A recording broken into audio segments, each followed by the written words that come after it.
Have you ever had one of those moments where you cancel plans, close the door, sit down on your couch, and feel this deep, almost physical sense of relief wash over you? Like your body just exhaled after holding its breath all day. And maybe right after that relief, a quieter thought shows up. Something like, is there something wrong with me? Or, why do I enjoy this so much? Because somewhere along the way, we were taught that wanting to stay home means you're boring, antisocial, lazy, or secretly sad. The story we're told is that real life happens out there, with noise and movement and people. And if you'd rather be here, inside in your familiar space, then maybe you're missing out. But what if that story is incomplete? What if the desire to stay home isn't about avoidance at all, but about how your mind and nervous system actually work? Let me paint a familiar picture. You get invited out. Nothing dramatic, nothing bad. It could even be something you'd normally enjoy. But as the time gets closer, your energy starts to dip. You imagine the small talk, the background noise, the subtle pressure to react, to respond, to perform just enough, and then you imagine staying home instead. Maybe you'll make tea, rewatch something comforting, scroll without purpose, or just sit quietly and let your thoughts wander. And suddenly, that option feels like oxygen. That contrast alone is already telling us something important, because your brain is very good at learning what helps it regulate and what drains it. Psychologically speaking, loving to stay at home is often less about disliking people and more about how sensitive you are to stimulation. Some brains are wired to seek novelty and high input. Others are wired to process things more deeply. If your mind tends to notice subtleties, shifts in tone, background sounds, emotional undercurrents, then being out in the world can be a lot. Not bad, just a lot. Staying home reduces the volume. It gives your nervous system fewer things to track, fewer signals to decode, and when that happens, your body can finally move out of a low-level stress response you didn't even realize you were carrying. Think of it like this. Imagine your brain is a browser with way too many tabs open. Every social interaction is another tab. Every environment with noise, movement, and expectations adds more. You can function like that for a while, you might even do it well, but at some point you crave the moment when you can close most of those tabs and just leave one or two open. Home is where that happens. Home is where your brain doesn't have to monitor itself as closely. You don't have to adjust your expressions.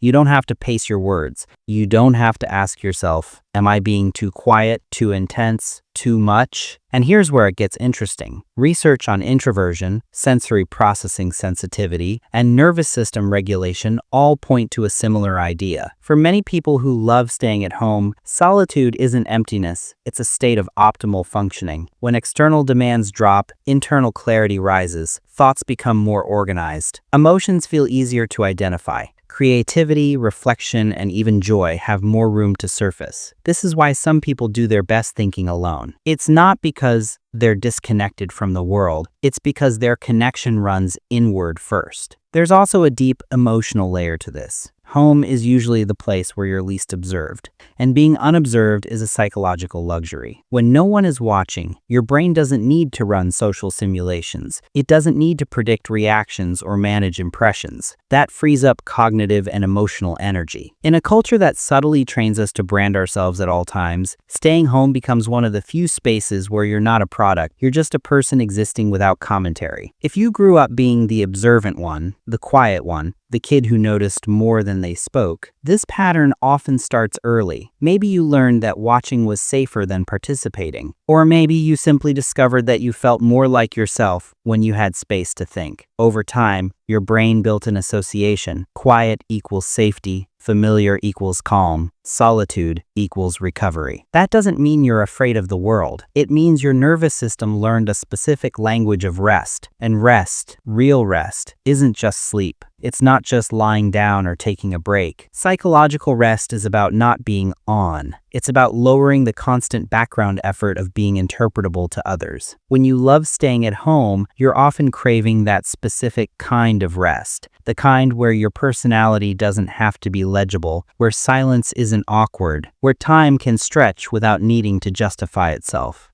There's also something to be said about control. At home, You control the sensory environment. You decide the lighting, the sounds, the temperature, the pace. That sense of control is deeply regulating, especially for people who feel easily overwhelmed. Out in the world, you're constantly adapting to environments that weren't designed with your nervous system in mind. Staying home flips that dynamic. The environment adapts to you. Now, let's talk about the misconception that people who love staying home are avoiding life. Avoidance is driven by fear. Regulation is driven by awareness. If you're staying home because you're terrified of any discomfort, that's one thing. But if you're staying home because you know how you function best, that's self-knowledge. There's a difference between hiding and choosing. From the outside, they can look identical. From the inside, they feel completely different. Many home-loving people still enjoy connection. They just prefer it in doses or in quieter forms. Deep conversations over shallow chatter. One-on-one time over crowds. Familiar faces over constant novelty. That preference isn't a flaw, it's a filtering system. Your brain is selective about where it invests energy, and that selectivity often leads to richer, more meaningful experiences when you do engage. There's also a philosophical angle here. Modern culture tends to equate movement with progress, going out, doing more, being seen, but introspection has always been a source of insight. Many thinkers, writers, and creators did their most important work in solitude, not because they rejected the world, but because they needed distance from it to understand it. Loving to stay home can be a sign that your inner world is active enough to keep you company. And let's be honest, home is predictable, and predictability gets a bad reputation, but psychologically, it's incredibly soothing. Predictability reduces uncertainty, and uncertainty is one of the biggest drivers of anxiety. When you know what to expect, your brain doesn't have to stay on high alert. That's why routines feel comforting. That's why familiar spaces feel grounding. For some people, staying home isn't boring, it's stabilizing. Of course, this preference can come with its own challenges. Living in a world that celebrates extroversion can make you question yourself. You might feel pressure to explain your choices. You might worry that you're wasting time. But here's a reframing that can change everything. Time spent restoring your nervous system is not wasted. It's foundational. You can't pour presence, creativity, or empathy into the world if you're constantly depleted. Think about how often you hear people say they feel burnt out, scattered, disconnected from themselves. Now think about how rarely we normalize the idea that some people recharge by going inward. Loving to stay home is often a sign that you've learned how to listen to your energy instead of overriding it. That's not weakness, that's emotional intelligence. There's also a subtle confidence in being able to enjoy your own company. If you can sit alone with your thoughts without immediately reaching for distraction, that suggests a certain level of internal stability. You don't need constant validation to feel real. You don't need noise to feel alive. You have an inner rhythm that sustains you. So the next time you feel that pull towards staying in, try not to judge it too quickly. Ask yourself what your mind might be asking for. Less input, more integration, a chance to hear your own thoughts without interruption. When you frame it that way, staying home stops being a retreat and starts looking like maintenance. And here's the most important part. Loving to stay home doesn't mean you'll never change. It doesn't mean you're stuck. It just means that this is one of the ways your system finds balance. When you honor that, when you stop forcing yourself into molds that don't fit, you often find that engaging with the world becomes easier, not harder, because you're doing it from a place of fullness instead of obligation. Maybe that's the real shift. Seeing your preference not as something to overcome, but as information about who you are. Information you can use to design a life that actually works for you. One where home isn't a symbol of withdrawal, but a base you return to. A place where your nervous system can breathe, where your mind can wander, where you don't have to edit yourself. So if you're someone who loves staying at home, maybe it's not that you're hiding from life. Maybe you're listening to it more closely. And if this resonated with you, I'd love to hear how you experience it. You can share your thoughts, reflect a little, or just sit with the idea. And if you want to keep exploring the psychology behind everyday behaviors like this, you know where to find me.